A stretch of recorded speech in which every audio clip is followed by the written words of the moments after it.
शरण में। तो सनकादियों ने जाकर के दंडवत लेट के प्रणाम किया ब्रह्मा बाबा के चरणों में, और फिर बच्चे को इशारा किया जल्दी।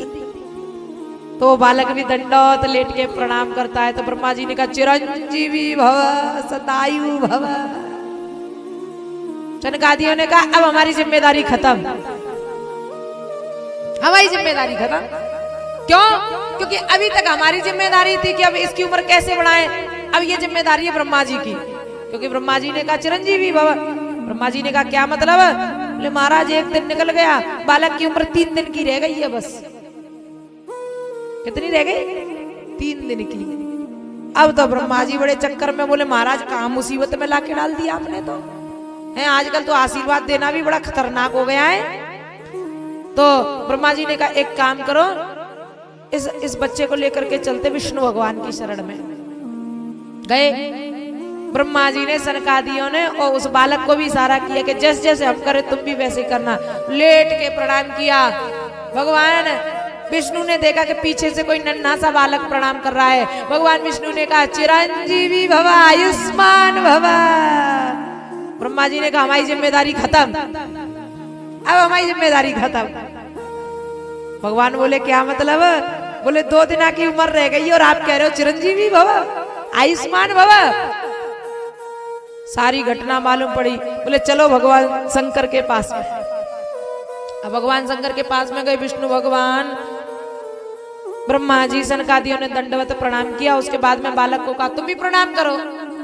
और जैसे बालक ने लेट के दंडवत प्रणाम किया, भगवान शिव कहते चिरंजीवी भव आयुष्मान भव सतायु भव।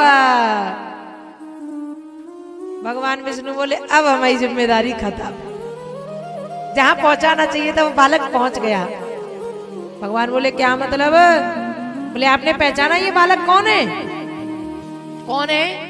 बोले आपने 12 वर्ष पहले किसी को वचन दिया था पंडित को, और पंडित जी को कहा कि पंडित जी तुम्हारे बालक की उम्र 12 वर्ष की रहेगी। बोले हाँ कहा तो था। बोले महाराज कोई और नहीं, वो बालक यही है, वो बालक यही है। भगवान शंकर ने कहा कि क्या मतलब? बोले हाँ। भगवान शंकर ने कहा मेरा वचन तो मिथ्या नहीं हो सकता है। मैंने ये कहा है 12 वर्ष की उम्र रहेगी, और मैंने ये भी कहा है कि चिरंजीवी भव। अब तो बड़ा धर्म संकट में पड़ गया, पर ये बच्चा तुम्हारे पास आया कैसे? तो सनकादियों ने पूरी घटनाक्रम बताया, ऐसी ऐसी बात है। अब देखना आशीर्वाद का फल, प्रणाम करने का फल देखना। भगवान शंकर ने कहा तुम सब चले जाओ, इस बालक को हमें दे जाओ, हम निपट लेंगे, जाओ।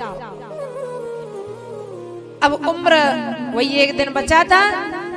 दूसरे दिन उसी दिन भगवान भोलेनाथ ने एक शिवलिंग बना दी और कहा कि बेटा बस एक मंत्र दे दिया जिसका नाम है महामृत्युंजय मंत्र। ओम हौम जूम सह भूर्भुवः स्वः त्रयंबकं यजामहे सुगंधिं पुष्टिवर्धनम् उर्वारुकमिव बन्धनान् मृत्योर्मूर्च्छियमामृतात् भूर्भुवः स्वः रौम जूम सह हौम ओम। ये मंत्र दे दिया जपने के लिए। बोले इस मंत्र का जाप करना। मंत्र पढ़ा नहीं, ये आगे पीछे जो लगाया मैंने संपुट लगाया है, क्योंकि कोई भी मंत्र बिना संपुट के नहीं कहना चाहिए, कोई भी चौपाई बिना संपुट के नहीं कही जाती है। हम अखंड रामायण का पाठ करते हैं तो दोहा बोलने के बाद में फिर संपुट लगाया जाता है। मंगल भवने अमंगल हारी द्रवौ सुदशरथ अजिर बिहारी दीन दयाल विरद संभारी हरऊ नाथ मम संकट भारी। ये संपुट है। कोई भी मंत्र अगर इतना बड़ा संपुट बोलना नहीं आए तो मंत्र के पहले ओम बोल दो और पीछे ओम बोल दो, बीच में मंत्र को सेफ रखो तो मंत्र का पूरा फल मिलेगा। तो बालक जप रहा है ओम हौम जूम सा भूर्भुवः स्वः त्रयंबकं यजामहे सुगंधिं पुष्टिवर्धनम् उर्वारुकमिव बन्धनान् मृत्योर्मूर्च्छियमामृतात् भूर्भुवः स्वः रौम जूम सा हौम ओम। अब दिन आ गया वही, तो जो काल है यमराज वो लेने के लिए आए। यमदूतों की तो हिम्मत नहीं, काल स्वयं आया और जैसे ही काल उस बालक को ले जाने लगा तो बालक चिल्लाने लग गया, महादेव रक्षा करो, महादेव रक्षा करो। और जो सामने शिवलिंग थी ना, शिवलिंग से लिपट गया और जोर जोर से कहे नमः शिवाय, नमः शिवाय। महामृत्युंजय भूल गया, नमः शिवाय, नमः शिवाय, नमः शिवाय, ओम नमः शिवाय, महादेव बचाओ, महादेव बचाओ। और जैसे ही कहा महादेव बचाओ, महादेव बचाओ, तो शिवलिंग से भगवान शंकर त्रिशूल लेकर के प्रकट हो गए और यमराज को कहा कि खबरदार अगर मेरे बालक को हाथ लगाया तो। यमराज ने कहा कमाल है, आप तो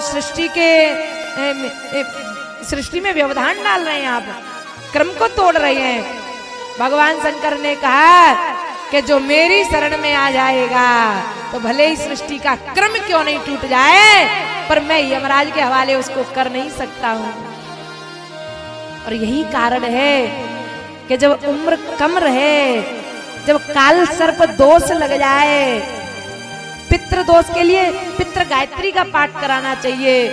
उम्र कम रह गई है, कोई बीमारी लग जाए, कोई परेशानी हो जाए, तो फिर इस महामृत्युंजय का पाठ करवाना चाहिए। यमुना जी में दीप दान करवाना चाहिए। और ये महामृत्युंजय के पाठ एक और विधि बता दूं मैं आपको। महामृत्युंजय के पाठ कभी घर में नहीं, अगर हो सके सुविधा तो यमुना के किनारे या गंगा के किनारे, किसी नदी के किनारे करवाना। फिर इसका दशांश भाग का हवन करना। हाँ। तो महाराज ये बालक कोई और नहीं, भविष्य में आगे चल करके यही मार्कंडेय मुनि के नाम से विख्यात हुए हैं। वटस्य पत्रस्य पुटे शयानम बालम मुकुंदम मनसा स्मरामि। इन्होंने प्रलय का दर्शन किया है। पूरे संसार में जल ही जल, जल ही जल, और ये भयभीत हो गए, भगवान प्रलय से बचाओ। तो ठाकुर जी वटस्य, बट का एक जो पत्ता है ना, उस पत्ते पे छोटे लाला बन करके आए। वटस्य पत्रस्य पुटे शयानम बालम मुकुंदम मनसा स्मरामि। श्री कृष्ण गोविंद हरे मुरारे, हे नाथ नारायण वासुदेवा। ये किसका श्लोक है? चरपट पंजरी का आपका है? हाँ, शंकराचार्य जी महाराज के द्वारा लिखा गया है। ये कुछ श्लोक है जो चरपट पंजरी का आपके बड़े सुंदर है। जैसे कि पुनरपि जननम पुनरपि मरणम पुनरपि जननी जठरे शयनम, यह संसारे कल दुस्तारे कृपया पारे पाई मुरारे। भज गोविंदम भज गोविंदम गोविंदम भज मूढ़ मते। ये चरपट पंजरी का आपका स्तोत्र है। और फिर उसके बाद में इनकी रक्षा हुई। मेरे गोविंद के 3 मित्र हैं, उद्धव,